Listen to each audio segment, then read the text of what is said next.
Every 66 seconds, another senior in this country is told they have dementia. By the time this video ends, 20 more families will have heard those words. And for some of them, the cause was never their age. It was a bottle sitting on the bathroom shelf that they were promised was safe. I'm Dr. William. After 15 years of practice, I've watched this exact picture play out more times than I can count. Someone who is sharp their whole life starts losing the thread. Names, appointments, the drive home they've made 1,000 times, and everyone around them calls it getting old. It wasn't. It was a medication. One almost nobody thinks to question because a doctor prescribed it and a pharmacy filled it. Here is what the newer research keeps showing. One ordinary, everyday class of drug can pull your memory and your learning down hard inside a single year, and most people taking it have no idea it is happening. Today, I am walking you through the 9 medications most closely tied to rapid memory loss. Count it down from the ones that get quietly overlooked to the one I consider the most destructive of all. Watch for number 3. It is handed to millions of seniors for something that sounds completely harmless, and it may be shrinking the memory centers of your brain right now without a single warning sign. Before we start, tell me in the comments how old you are and which medications you take every day. I read them, and the age of this audience shapes what I cover next. Let's start at number 9, and don't let the low spot on the list fool you, because this one is sitting in almost every medicine cabinet in America. Number 9 is diphenhydramine. You know it by its drugstore name, Benadryl. It is the little pink pill people reach for to fall asleep, to calm an allergy, or to take the edge off a cold. It costs a few dollars, it sits on an open shelf, and most people assume that because nobody needs a prescription for it, it must be gentle. Inside your brain, it is doing something very different. Benadryl belongs to a group of drugs called anticholinergics. That is a long word for a simple idea. They block a brain chemical called acetylcholine. Acetylcholine is the messenger your brain uses to lay down a new memory and to stay alert through the day. As we age, the brain makes less of it and leans harder on every bit it has left. So, a drug that blocks it lands far heavier on a 70-year-old brain than a 30-year-old one. The part that takes the hit is the hippocampus, the small seahorse-shaped structure where new memories are formed before they get filed away. In my practice, I've watched patients take a nightly antihistamine for years and slowly lose their edge, never once connecting the fog to the pink pill by the bed. The research connects it plainly. A 2023 paper in the Journal of Geriatric Cognitive Health followed older adults who used anticholinergic drugs regularly and found a 54% higher risk of developing dementia compared with people who stayed off them. More than half again the normal risk from something most of us treat like candy. Here's what to do. Read the label on anything you take to sleep and anything marked PM, nighttime, or allergy relief, because those are very often just Benadryl wearing a different name. If you take it for allergies, there are newer antihistamines like loratadine, sold as Claritin, that do not cross into the brain the way Benadryl does and are far safer for the long haul. Never stop a medication on your own. Bring it to your doctor. But stop assuming that over-the-counter means safe for your memory. That is number 9.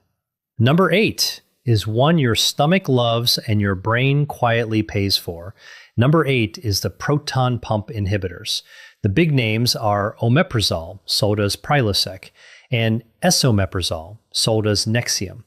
These shut down acid production in the stomach, and they get handed out for heartburn, reflux, and that burning feeling after meals.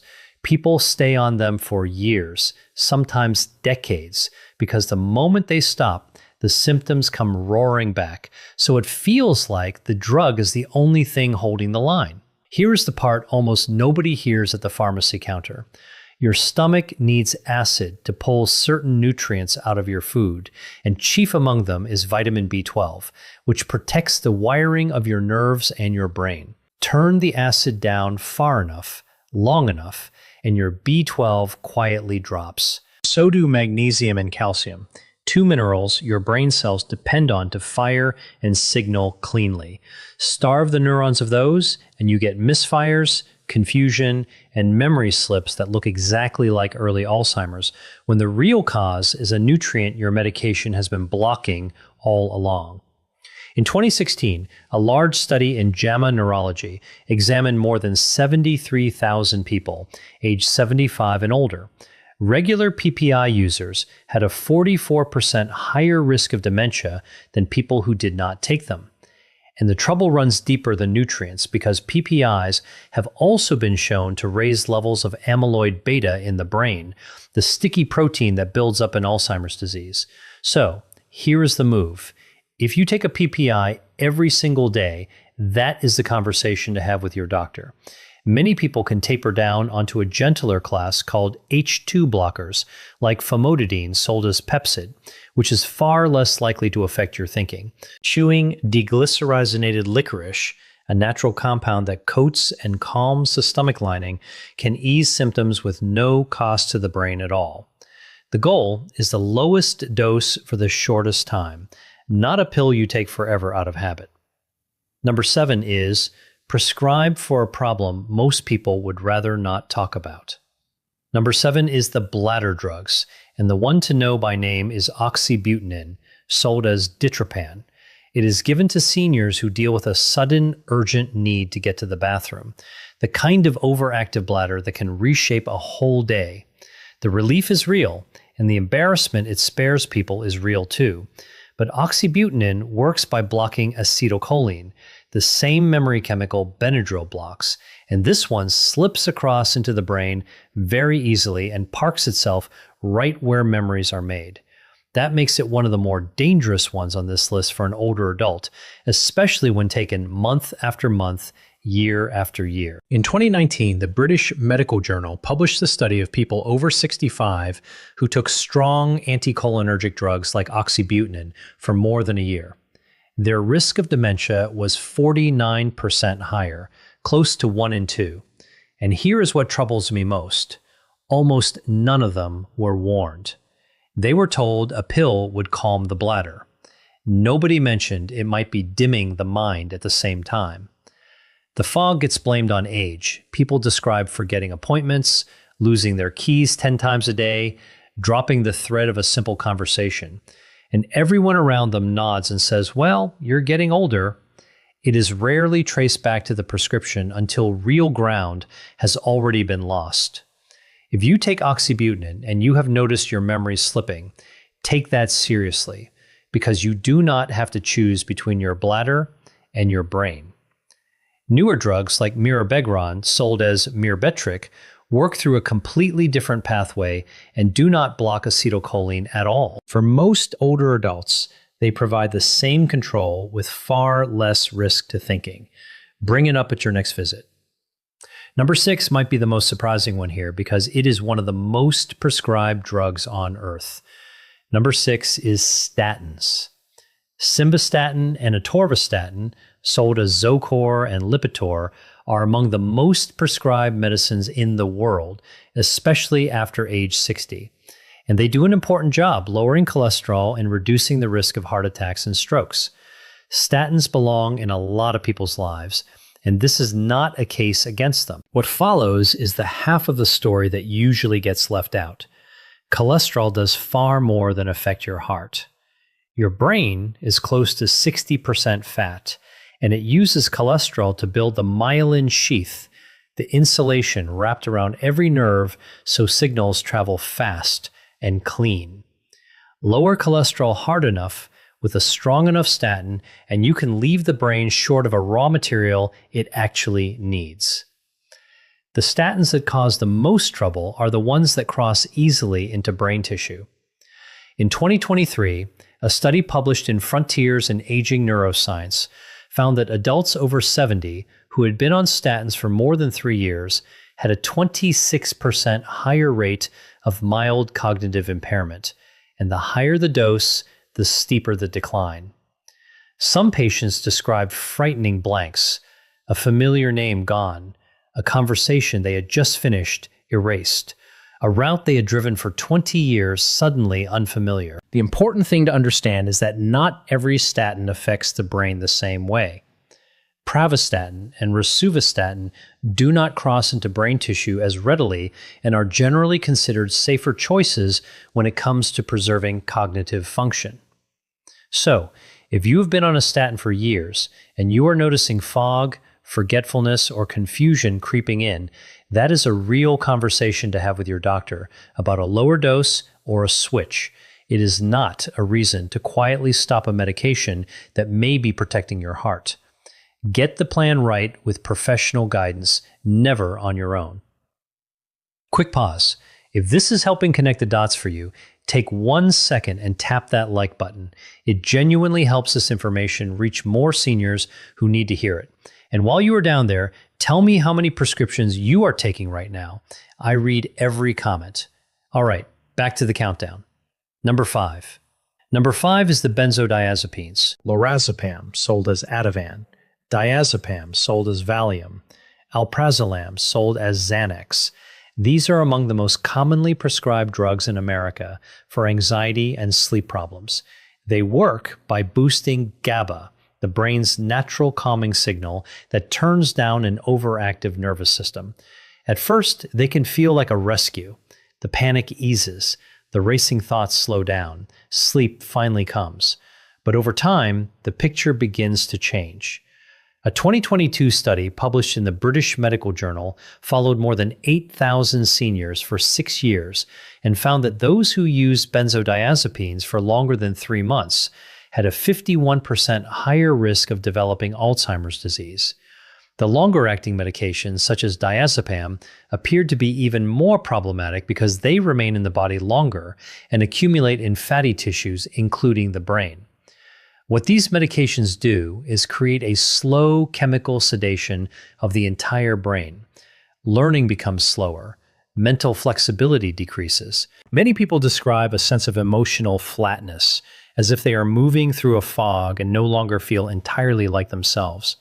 The cruelest part is the exit. If a benzodiazepine is stopped abruptly, anxiety and insomnia often return with even greater intensity, accompanied by agitation that can become genuinely dangerous. That makes the medication feel indispensable at precisely the moment it may be causing the greatest harm. So here is the rule, and it matters. If you've been taking a benzodiazepine for more than a few weeks, do not stop suddenly because doing so can be life-threatening. Work closely with your doctor to taper the medication gradually over weeks or even months. There are gentler alternatives. Buspirone, for example, can help with anxiety without causing sedation or mental clouding. There are also specialized forms of talk therapy designed for insomnia and anxiety that can restore calm without the cognitive cost. Now let's move to number 4. Number 4 is a single medication prescribed for 3 different problems, and it carries one of the heaviest hidden burdens on this list. Number 4 is amitriptyline, sold as Elavil. It is an older antidepressant that is still widely prescribed today for nerve pain, sleep difficulties, and even migraine prevention. That versatility is exactly why it became so widespread. It looks like a medication that can do everything, but beneath the surface, it is one of the most powerful anticholinergic drugs still in common use. That means it strongly blocks acetylcholine, the very chemical your neurons rely on to communicate with one another and to store new memories. It blocks acetylcholine so aggressively that with long-term use, memory problems stop being a rare side effect and begin to resemble an expected outcome. In 2015, a large study published in JAMA Internal Medicine followed more than 3,400 adults aged 65 and older. Those with the highest cumulative exposure to anticholinergic drugs, such as amitriptyline, over a 10-year period had a 54% greater risk of developing dementia. And almost none of them were ever told that the medication could do that. They were given it for sleep or for pain, then gradually noticed words disappearing, memory becoming thinner, concentration weakening, and they simply assumed it was part of getting older. It does not even require a high dose.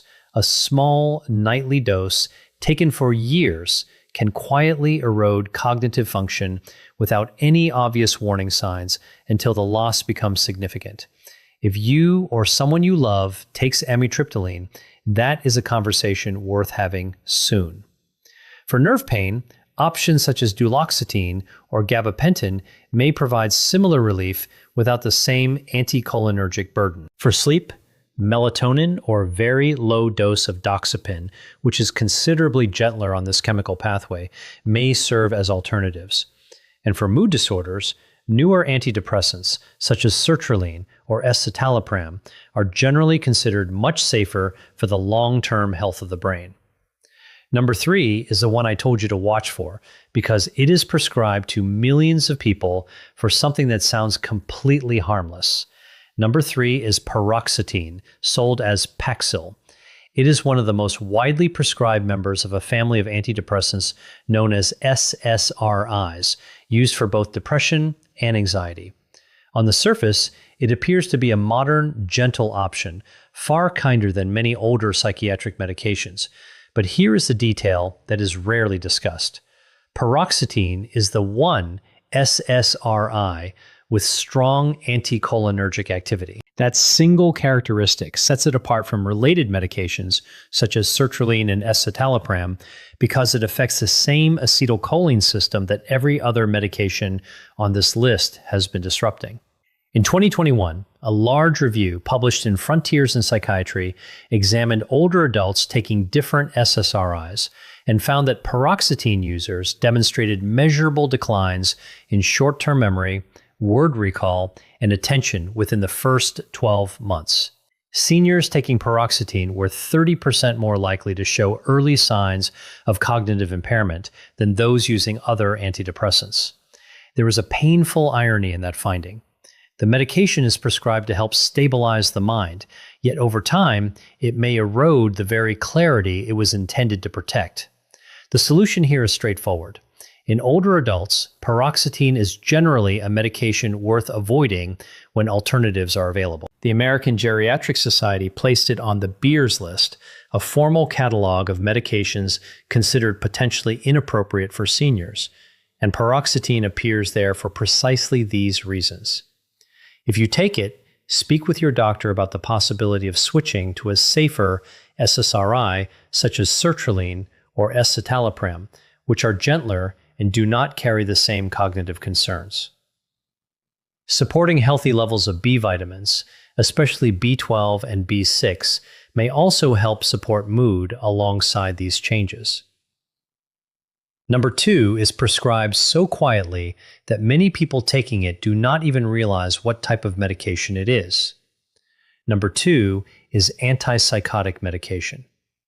And this one concerns me deeply because many individuals taking these drugs never knowingly agreed to take an antipsychotic. The names include quetiapine, sold as Seroquel, risperidone, sold as Risperdal, and olanzapine, sold as Zyprexa. These medications were originally developed and approved for serious psychiatric conditions, such as schizophrenia and bipolar disorder. Today, however, they are often prescribed off-label to older adults for sleep problems, mild restlessness, or agitation associated with dementia itself.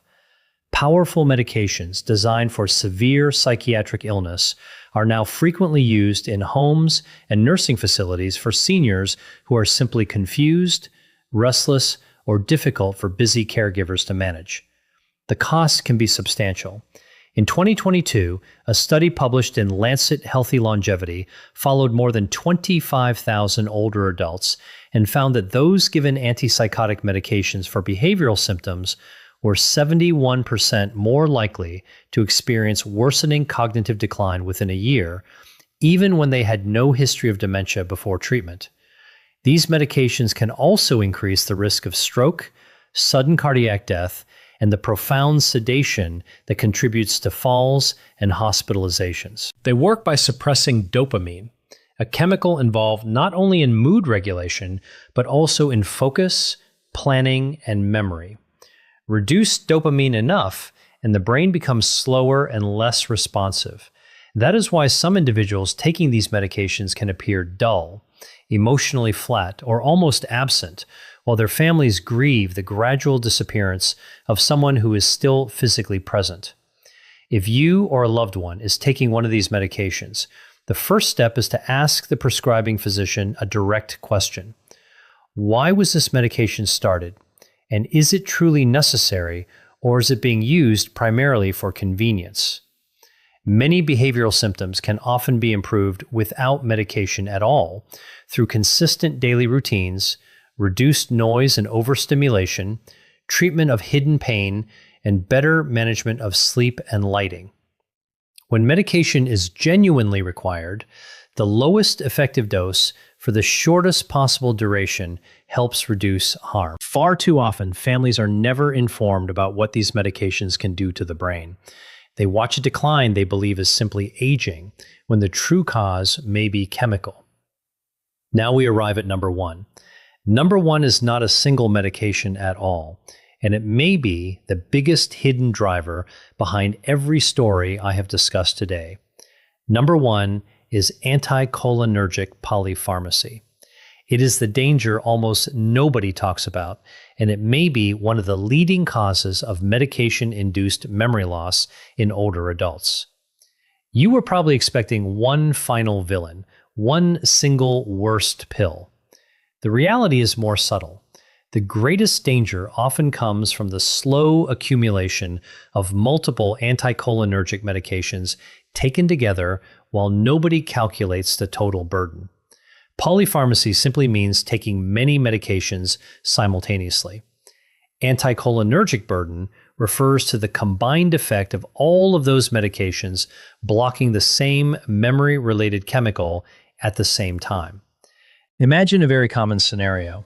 A senior takes Benadryl every night for sleep, oxybutynin every day for bladder control, and amitriptyline for nerve pain.